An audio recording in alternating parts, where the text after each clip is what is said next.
Welcome to our second episode of Around the Campfire. We're going to be breaking down Mount San Jacinto, the Cactus-to-Clouds route, and our 4 and most recent attempts to get to the top. We're going to get into what went wrong, the one time that I've made it up, our previous attempts, and all that we're doing to prepare to go at this again in the fall. So thanks for listening.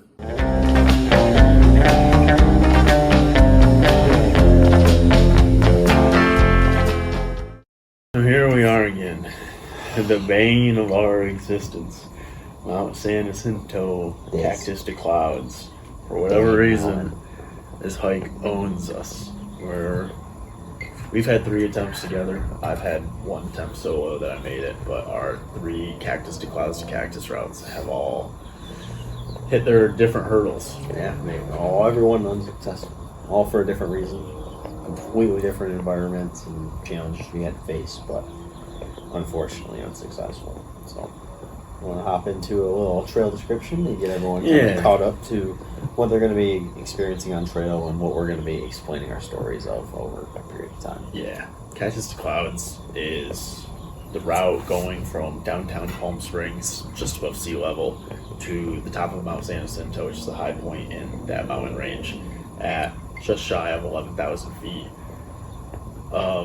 Maybe one of, if not the hardest, day hikes in America, as it goes just shy of 15 miles, covers nearly 11,000 feet uphill almost the entire way. It's a brutal one, super choppy at the bottom, where the first 8.5 to 9 miles covers over 8,000 feet with no water or access to anything, barely any cell service. So that gets you where the trail starts literally in downtown Palm Springs, where you're 1 block off the main drag, where there's nightclubs popping, people are getting ready to go out partying. You're in your car on the side of the road, parked, gearing up, where there's the ladies dressed to the nines hitting the clubs right across the street from you. It's a surreal place to be at that point in time, but from there you're going up about 8,000 feet just to get to the nearest water access, which is the first ranger station at Grubbs Notch.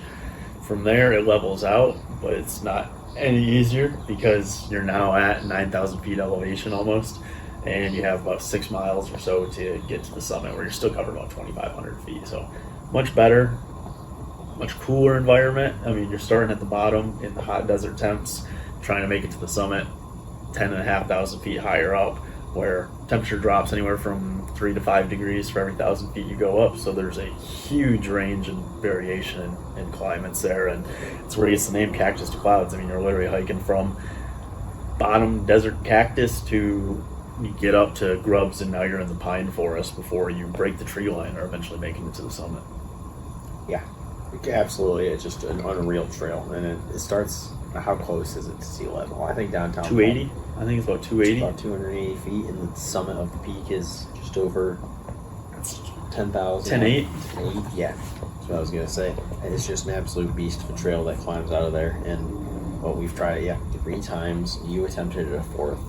All 3 of our attempts we have failed before Grubbs Notch, and your attempt is the only one that kind of has gotten past that, and you were actually able to do a full sea to sea and back down to the tram, which was somewhat of a failure in itself because it was meant to be a sea to sea to sea, and I made it to the top and was like, this took me longer than expected, I'm taking the tram down, which is always the good choice to make, and it's an easy bailout point.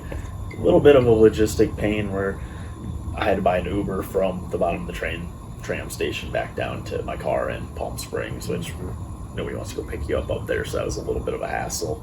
But either way, made it up to the peak, down to the tram, back to my car, and drove home, all leaving work Friday and home Saturday night. That was a pretty crazy one, but I mean, shoot, I feel like the best way to do this is just kick off our first attempt and that failure, go for it. I mean, our very first attempt at Cactus-to-Clouds was Martin Luther King Day weekend. The traditional Martin Luther King Day adventure that we've had. Yeah, that has been something the 2 of us, have done now. What is this, year 6? 5? 2021 would have been the first year. Yep. So this was going into year 2023. Our decision was to do Cactus-to-Clouds, which I don't know which of us had learned about it. I do think it was you. But we ended up just discovering it was only about 4.5 hours away from us here, based in Phoenix, and it was a challenge. It was going to be something that we go out to test ourselves for, and that's been kind of our theme of Martin Luther King. I'm sure we'll dive into that in a different episode, but the goal of that weekend was to find a challenge for ourselves, to find something that really tested us, pushed us to our limits, and was new. It was in a new environment, and it was trying something completely new. And unfortunately, or fortunately, Cactus-to-Clouds delivered on that front, I would say. We didn't know what we were getting into. This is us with minimal experience. I think actually you might have been running a lot of the time, but that was pretty much it. Trail experience-wise, minimal.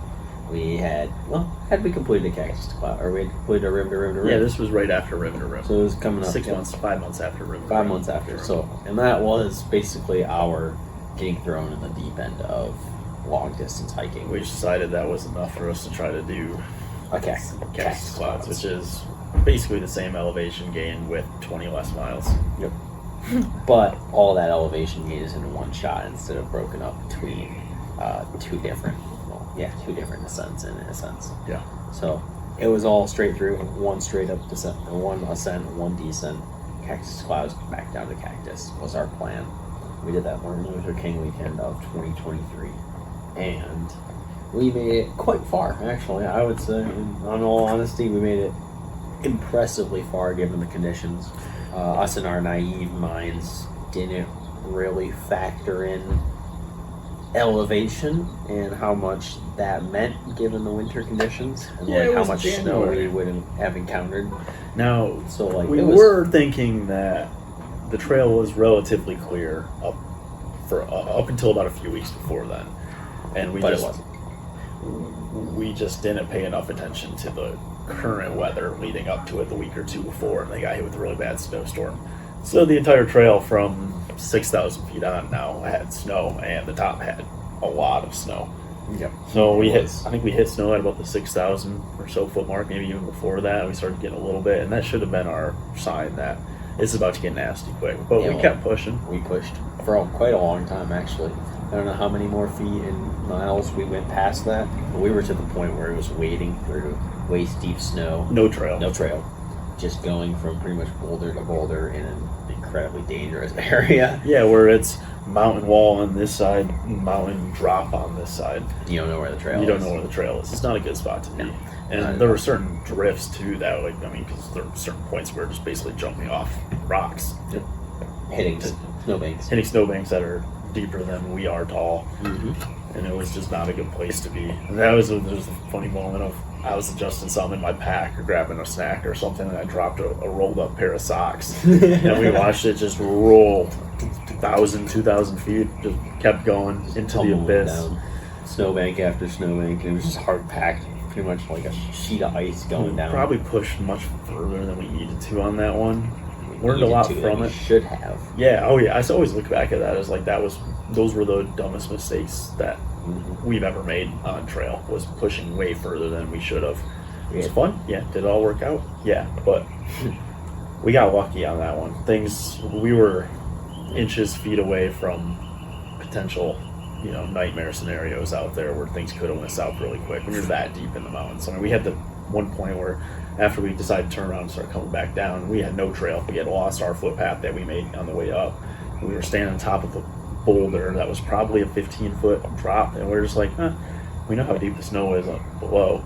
So I just was like, fuck it, I'm gonna jump. And I just literally just jumped, landed on my butt in the snow, landed nice and comfy. It was all good. And then you had slipped at the same time I had jumped and came crashing down and landed right immediately next to me. Where if you would have landed on my head or hit anywhere else, it could have been really bad. That could have been. We both landed somehow in a snowbank. We were just we just had a little moment. We good?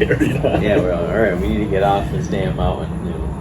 That was, we were probably 7,500 feet up. That time. 7,500 feet up the trail. Yeah, and that was a brutal turnaround point. Because then we had to wade no trail back down through the snow until we eventually got to short enough snow we could find our footsteps. Yeah, and we were the only recent footsteps because obviously he was going to try the Skyline Trail right after a snowstorm. Yeah, there was not a single other person on that trail that day. No.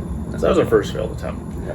That was in January. Yeah. Then that was 2023 January. So then May that same year, I had just gone through a breakup. You were back in Michigan for the summer from college.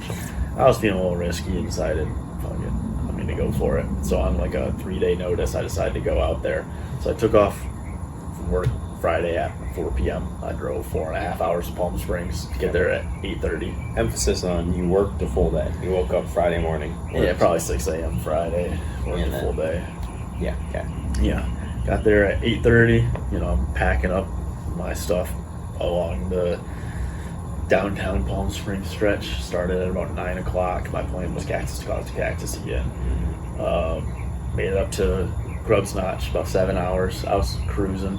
That was an interesting one. Being by yourself in those conditions are a little eerie. And I had just been doing a ton of research. I mean, when there's two of us, I don't worry too much about wildlife. Like, two people really amplifies or decreases the risk of something wanting to interact with you in the wilderness. So I'm by myself. Those worries are much more amplified. I've been doing a bunch more research. Wildlife in there. Yeah, I don't know about bears, but there are cats there, and there's very seldom cat attack anywhere. So I'm not too worried about that. But I'm not going to be a statistic. So I was doing my research, and it's California where I can't carry a gun, so I don't have a CCL. So, anywho. All I got was a pocket knife. And poles. And I'm doing all this research about cat encounters, what to look out for, and I learned about how at night oftentimes they will almost chirp like birds. So the whole night there's no moon, it is pitch black. I got a dim ass headlamp that's probably running low on batteries, and I'm just hearing chirps all around me, chirp, chirp, chirp, and I'm losing my mind. Mind you, at this time I also smoked a bit of weed, so I was high this whole time. Does not help with the paranoia. No, you're so checking I'm your shoulder. walking through with my poles. Here, kitty, kitty, here, kitty, kitty, I'm coming through. Yep.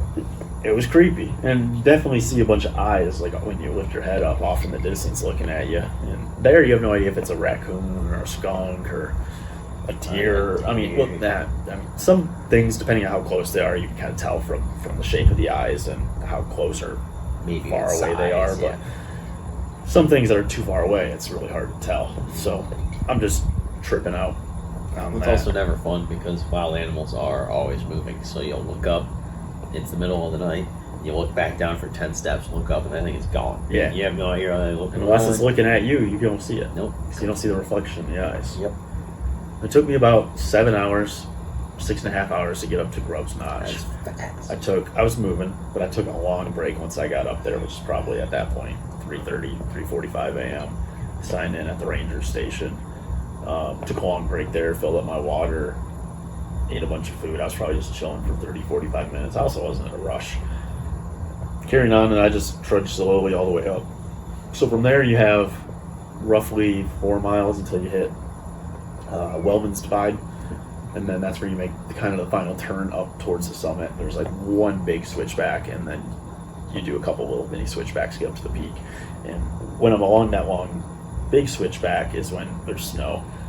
I had spikes on. I end up, there's like certain spots that get sun and certain spots that don't. So at one point when the sun wasn't hit, or where it was hitting, there wasn't any snow there. So I took off my spikes, and my dumbass forgot them. And it wasn't until another down 3/4 of a mile up the trail when I hit snow again that I'm like, I don't got spikes. But at that point, I'm now at 10,000 feet elevation. I'm not turning around and going back for them. There's not even that much snow. It's hard packed. So I carried on. And of course, when I get to those final couple little switchbacks, there's a ton of snow and ice. It's the backside of the mountain. Yeah. There's a ton of snow and ice. I have no grip. For every 2 feet I step, I slide down 1 foot. It was a mess. And at that point, I had run into a guy who happened to be the first person I saw all day. He had camped up at the top. We follow each other on Instagram. He's super cool. Takes a lot of cool pictures of stars and planets and whatnot. He's a cool dude. Anywho, talked to him for a minute. That felt like a fever dream because I had just hiked for 10.5 hours without seeing anybody. You also haven't slept. I haven't slept, so I'm kind of tripping a little bit. Mm-hmm. I can't even imagine. So carry on, make it to the after summit. sunrise? Yeah, at this point it's just after sunrise. So I'm going to get to the top just after, a little after, probably an hour and a half after sunrise. Enjoyed my time at the top, made my way back down to the tram, nice and easy. At that point, I already knew I was taking the tram, so took my sweet time talking to all the people that had taken the tram up, and we're just hiking from Tram to Peak, which I want to say it's Round Valley Trail is the name of the trail from once you get to Grubbs to the summit. Correct. So a bunch of people do that. Also, like, there's a campground up in there. There's a ranger station. There's some water access points. Beyond Grubbs, there's one more ranger station, and there's a campground there. And I actually think there's like multiple campgrounds, so it's all out of the same spot. Yeah, that's all based in the Log Valley, which is Grubbs, pretty much to the top of San Jacinto. Yeah. There's road access too up there. Yeah, you can get up to the backside. To near there. You can't drive to the tram, but you can drive up to the backside of San Jacinto. But so I go back down to the tram, and I'd always been told that if you're a C2C hiker, that they're generally pretty lenient. Like, they don't check tickets on the tram because they assume if you bought one to come up, you need one coming down.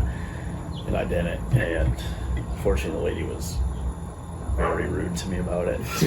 And it's not like I was expecting special treatment or something. I mean, I had cash just in case, but she was really mean about it. I ended up making the last person on that tram because I just wanted to get down. And I'm carrying all my gear, which is quite a bit more gear than the day hikers were carrying, and I smell like I just hiked this whole thing. Probably filthy. So it was cool. I ended up just talking with a bunch of people on the tram who were, hemming and hawing, looking out the glass. I was like, I've already seen all this. I climbed. I'll stand on the inside, but it was cool. A couple people that were really intrigued by what I had done, so that was a fun experience. And just an Uber back to my car, 4.5 hour drive home.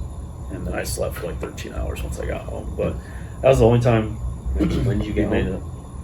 When did I get home? Yeah. That Saturday night. You know how late was it dark by then?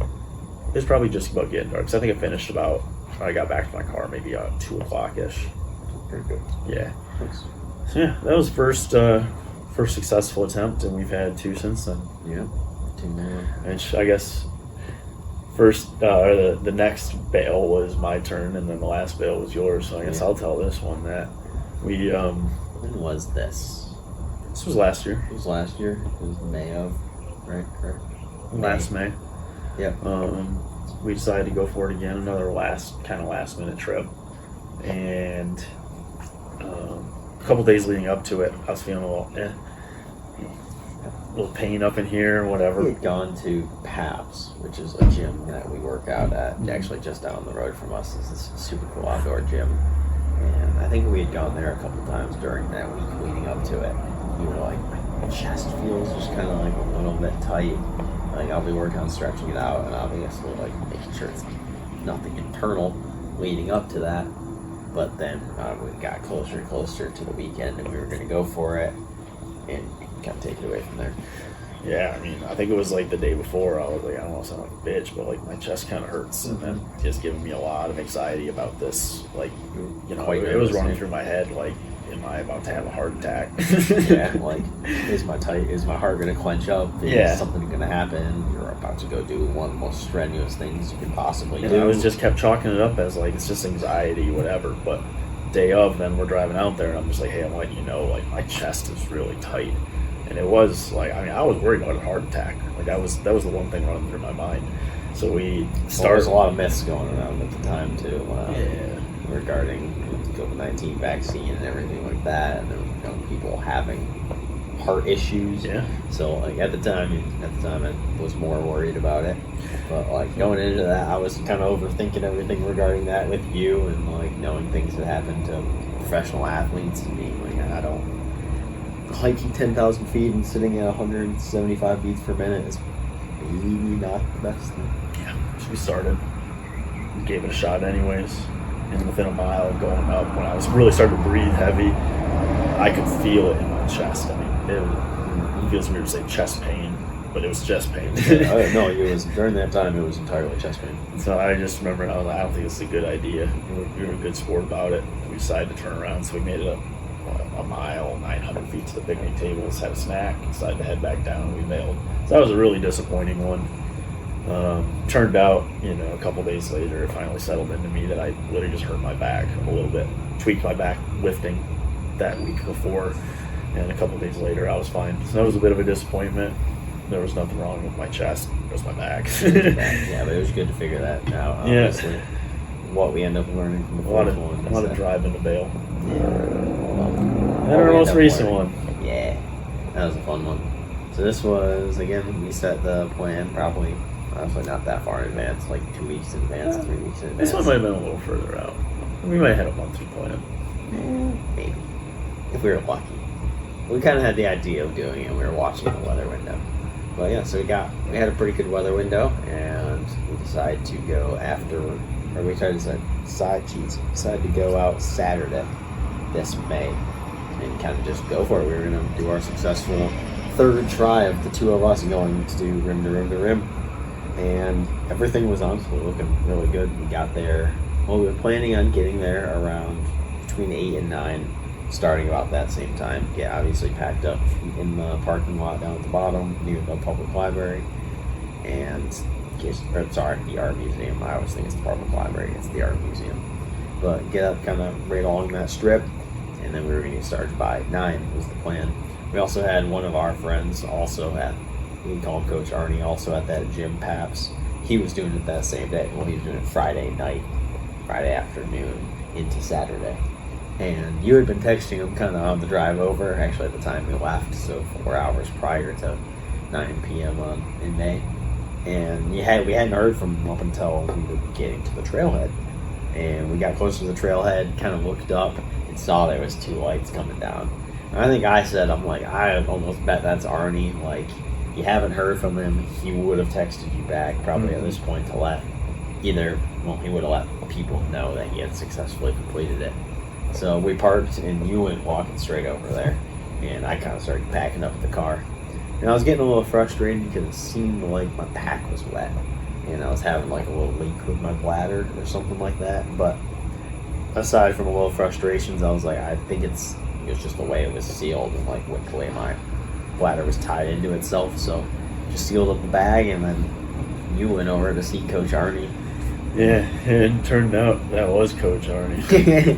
And Coach Arnie, just to set the record about him, Coach Arnie is Mr. Grand Canyon. He's currently 67 years old. Living legend. He's the oldest person to ever do rim to rim to rim. He's the oldest person to ever do R5. He's just an absolute mad lad. He could dust us in anything long distance like that. He's just built like a freight train, and we just can keep on keeping on. And he was doing it the day before. We thought he was going to finish around like 4. We're rolling up at about 8:30. Still hadn't heard from him. He didn't answer my call. So I saw this headline, so I'm like, please be Coach Arnie. We go walking up there. Sure it was Arnie and the guy that he was going up there with, and not to tell his story at all, but it kicked his ass. He was good. He was good. He was absolutely floored. We He's got a very lively, very energetic, Always. Very conversational, driven man. And there was none of that. No, he was cooked. So we were just about to get started, so we wanted to get kind of the breakdown from them of like how much water did you carry, what were the weather conditions up at the top, snow-wise, whatever. So we got a little bit of info from them, which was really helpful and cool to see them in that environment. Yeah, that was fun. And let them go on their way. They needed some food, and Arnie needed to get his Coca-Cola, just to set the record straight about that. So we were going to get started. I was all ready. You thought you might have had a leaky pack that might have gotten fixed, but at that point, what else can you do? There's nothing else to do to prepare. Yeah, we were 4 hours. I was planning on carrying. So Josh had a single 4-liter pouch. Plus, did you carry anything else? I was going to carry about 6. I ended up just taking the 4. So you only brought a single 4-liter pouch.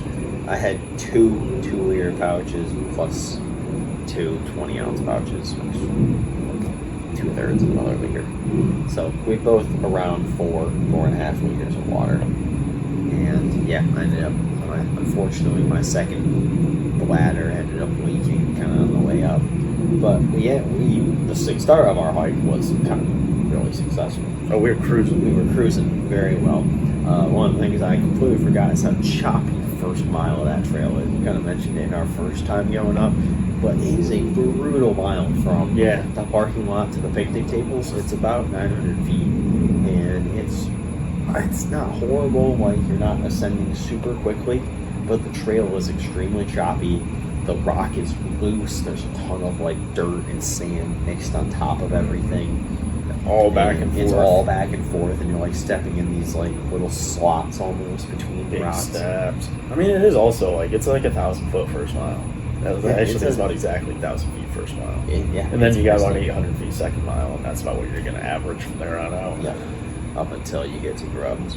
But so we climbed that. Obviously, we were both sweating. I think temperatures were about 80, probably somewhere between 85 and 90 degrees. I mean, it was 102 at the bottom that day, and we were starting at 9 p.m. So I want to say it was likely probably 95, 98 when we were starting. So that's those were temperatures at the bottom. We were obviously getting sweaty. One thing that became pretty apparent quickly is that I was cold, which was not a good thing. Don't know if it was sickness. Don't know if it was what ended up being the water dripping down my back. But I was cold, which was a bad thing. And we were hiking actively, heart rate at like 140 in 95 degrees, and I was cold. That was not a good sign. But from there, we kind of kept pushing. It was one of those things that I've always kind of been a believer of, like miles, 2 to 4, you probably are going to feel pretty bad. And then after that, you're going to kind of hit a little bit of a hiker's high and fall into a groove, and your body's going to start feeling okay, and you'll settle into what those later miles are going to look like, which it's how we tackle any of our Grand Canyon stuff. It's how we handled rim to rim at that time. So that's what I was planning to do. And again, we kept cruising for 2 to 3 miles through mile 4 and up to mile 5. We maintained that, like, our goal was 40-minute miles going up to Grubbs Notch, and we maintained just below that. I think we were about 35, 36 minute pace going up 5.5 miles, which is where we eventually turned around. So we were cruising. Really it good was just, stuff.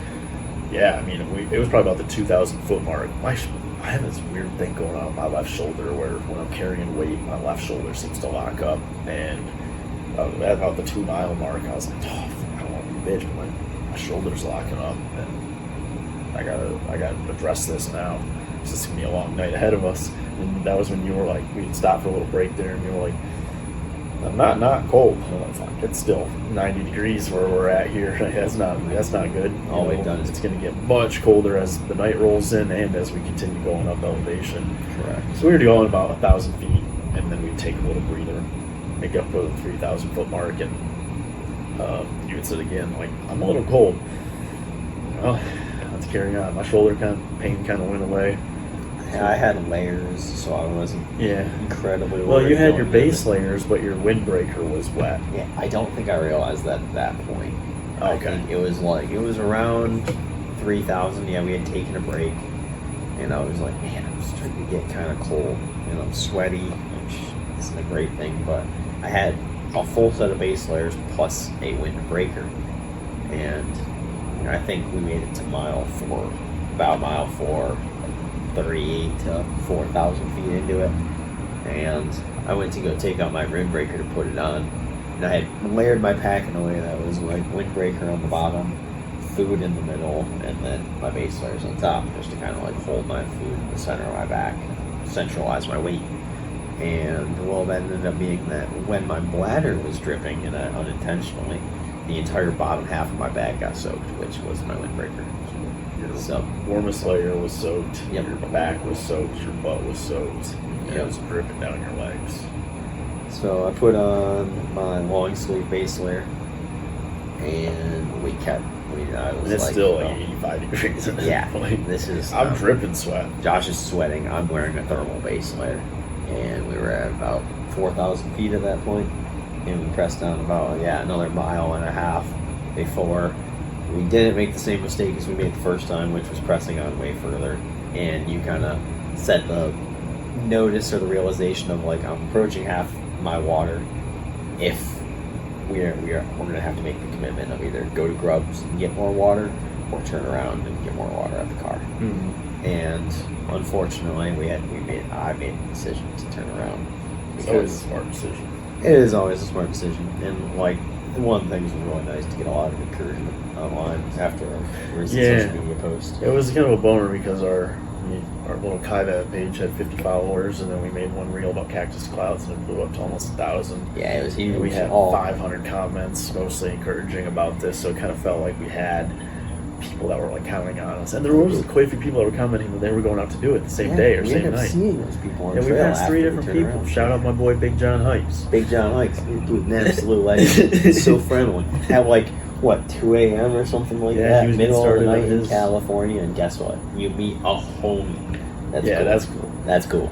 It was tough. Like, we were on our way back down as people that are doing, you know, if you're doing Cactus-to-Clouds, most people start anywhere, depending on what you want to do, anywhere from midnight to 3 or so a.m. If you're doing Cactus-to-Clouds, take the tram back down, and it's a beautiful day when you're up there in the middle of the day. Now, we start at 9 p.m.-ish because our goal is we want to get back down before the heat of the day gets so bad. Because, I mean, by noon the next day, it's going to be 100. It was supposed to be 104 that Sunday. So we wanted to get down as early as we could in the day to try to avoid that heat. So we're coming down now at 1:30 in the morning and passing all the people that are just getting started on their Cactus-to-Clouds route. And a couple of people are like, "Did I see your Instagram reel?" And it was like, "Oh, this is so cool." Well, I guess, yes, you did. Unfortunately, we did turn around. Like, yeah, it is disappointing, but it's probably the right choice. But it was really cool to see those people and everyone be like, "Oh, like, if you weren't feeling 100%, probably best you It's made the always the decision right to turn decision. around." The mountain's still going to be there when we go It for it is. in October. We talked about it on Mount Whitney, like people having summit fever. Like, that's how you get yourself killed. Yeah. Especially on something like this, that there's literally no resources out there until you get up to Grubs, but there's 9 miles of nothing.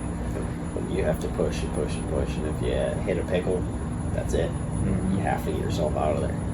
So yeah, it was a really disappointing trip out this last time. I feel like we had, well, I mean, again, we hiked about 4,500 feet, 5.5 miles one way, which ended up being 11 miles coming out, which was pretty much a Grand Canyon rim to river. So it's nothing to be like right home, nothing to be disappointed about. It was still a big day. It was a good workout. It was, yeah, exactly. Didn't warrant necessarily 8 hours of driving, but it was a good workout. And we got to see some really cool people. So that was an amazing benefit of it. Well, the next time we go out there, we are completing that. Yeah, we are. We're home by 8 a.m. Took a little nap. Carried back on as usual. That drive from Palm Springs back to Phoenix after we had hiked. Usually, I don't know. Usually we go through the night, and the next day the drive is a little rough, but not all too bad. This one was really rough. This was one of the ones where I have been like, it was almost dangerous to be behind the wheel, pull off on the side of the highway, just on an exit ramp off the highway to sleep for like 10 minutes, and then you drove, and it was not an easy drive. But we made it successfully home, like you said, by 8 a.m. No casualties. That is always a good thing.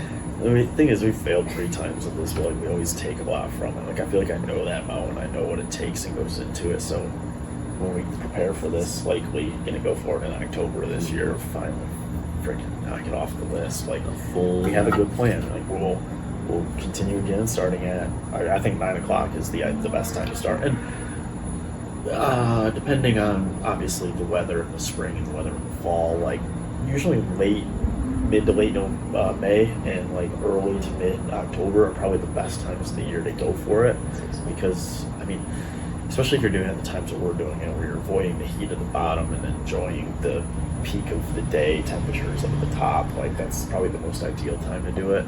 It's just a hard one, but I mean, learned a lot from it. We'll probably still get started about 9, try to be done by noonish the next day. So I think that I was pretty confident in 4 liters to get up to Grubs, which I think that's all about what I need to get up to Grubs. Everybody's different, but I think 4 liters gets me to Grubs. So you can fill that Grubs. There's also one more ranger station between Grubs and Wellman's Divide where you can fill up to, but I think 4 liters is good enough to carry. Probably had 2,500 to 3,000 calories, mostly meat sticks, liquid IV packets for added electrolytes in there, fruit leathers, obviously nerd gummy clusters, Candy for sugars. candies, trail mix, things like that are great to carry. You need your salts, your sugars, proteins are a bit good to kind of mix into there. I mean, Especially I'm like a not fatty meat, Yeah. that's good to burn. I'm not an expert on all of that, but done enough things to know that usually works kind of as my diet. So It's also, when you're burning through that much, the stomach doesn't like to settle too easily, so it's like bring more than what you want in variety so that whatever you have an appetite for, you can put down. and at least bring a little bit of something you know you like. Yeah. Because if you bring a You bunch can of always stuff, eat a box of Mike and Ike's. Exactly. Regardless of how Mike makes me go down, or how Anything that how you upset have my that you stomach think is. like that you've taken out of this that you will do differently the next time around? Mostly I have a pretty. I think it's Even like preparation training wise, like how you felt on previous times before and like how you know you need to work to prepare. Like, because like we said, if we're doing it again, we're doing the damn thing. So like, what do you think like needs to happen this next time? Yeah, I think one of the main things is one, psychologically preparing for those last 3 miles and going down. Like you said, 9 p.m. is a really good start time. 8 to 9 p.m. I think is ideal because then you're descending before the worst part of the day in Palm Springs, which is going to be saving you because you're going to be 30 miles into this and absolutely cooked. You're not going to want to be descending an extremely steep, brutal last mile in 104 degrees. You want to avoid that as best you can. Yeah, you absolutely. So psychologically, I've been preparing for that. One of the things, especially in this last trip that we took, where we ended up hiking 5.5 miles up and about 11 miles round trip, I realized how quickly my shoulders get sore when I'm going off something like that. Like the center point on the top of my back, the straps are actually where the straps sit on my shoulders, and then everything else, basically all those muscles kind of up towards the top of my back, get super tight when I'm doing a hike like that. So that would be one of the areas I really need to kind of have an emphasis on when we get to October. And I also think about my knees in just the descent. And going down 5,000 feet. The thing about Cactus-to-Clouds, which I didn't remember, and it's really hard, there's a lot of really large steps. There's a lot of steps that are higher than my knee, between my knee and my hip high, where I have to like actually lift and pivot my hip and push my full body up that level. And when you're going up, my quads are strong enough to kind of hold that. But it's coming down has such an unseen impact on your knees. And when you've been doing that for 7,500 feet, it's brutal. It is incredibly brutal. It almost felt like when we were going down 5.5 miles, 4,500 feet, but that seemed longer than going up it. Yeah, and we were moving much faster. Way faster. And you're spot on. It felt like it was more strenuous going down Cactus-to-Clouds than it felt going up. It's like going uphill is that's a hard hike. Is like energy wise very draining. But it's going down that's and this the same applies to Grand Canyon, or that's more of our specialty, but like it specifically applies there. People underestimate how much going down hurts. And at least in the Grand Canyon, the descent is first. Cactus-to-Clouds, you have to end on that. That's brutal. That's why most people do the hike up and then are like, I'm gonna take the tram down. All of a sudden you hike down 2,500 feet and realize you have almost 8,000 more feet down. And you're like, yeah, I'm taking that tram. And that was much easier. Really, really eye-opening on this last one, where I realized descending 5,500 feet and doing that last mile and realizing my knees were already starting to feel the impact. And I had only done a third of that. Mm-hmm. There was a lot more distance mileage to go. The impact was much higher than anything I was really used to. So going into it, a lot of like box step ups and step downs, maybe even box jumps kind of leaning into it. A lot of like shuffles and hip rotations, opening and closing the gates, and kind of making sure that motion is really flexible and available for me. And then finding a way to strengthen the knees on impact going down. Because going up, I feel like you can have strong muscles, but going down, you need strong muscles, you need good joints, you need high mobility, kind of all strapped into one. I think all of that is more important than cardio at that point. That's what makes you endure rather than, I mean, building the joints for durability in that regard is so much more important than how fast you can run miles. That's what's gonna hold you up and allow you to keep walking at that point. And when this is one of the points I'll emphasize with, hopefully if anyone takes this actually as a recommendation, is like you must be able to evaluate yourself when you're at that decision between the tram and going down, because going down hypothetically seems so nice. I mean, anyone can walk downhill, right? But it is so much more impactful on your body than I can emphasize the importance of. And that's a really, really long ways. If you're doing it during the day, you're going to encounter brutal weeds. No shade. Once you get out of the shrubs and the trees, it's a brutal trail. But I wish anyone the best of luck in going through it. And it's a tank. We'll get out our next time going out. We're planning on October. Yep. Roughly. I don't know if we'll obviously be observing temperatures and decide when we want to go for that. But all in all, it's going to be like September, October, November kind of range, and we're going to succeed. We're going to get it this time. Absolutely. Hopefully somebody can learn from our mistakes. And I failed 3 times. I hope someone can learn. At least there's some benefit from it at the end of the day. We'll get there in the next one. We are. We're going to get there. It's always a good time. I mean, it's a boring drive, but it's easy, and I can tell you, my brother, so that's cool. Always a good time. It's always a pleasure. Well, yeah, I think that pretty much wraps up our episode regarding Cactus-to-Clouds. I think so. Until next time.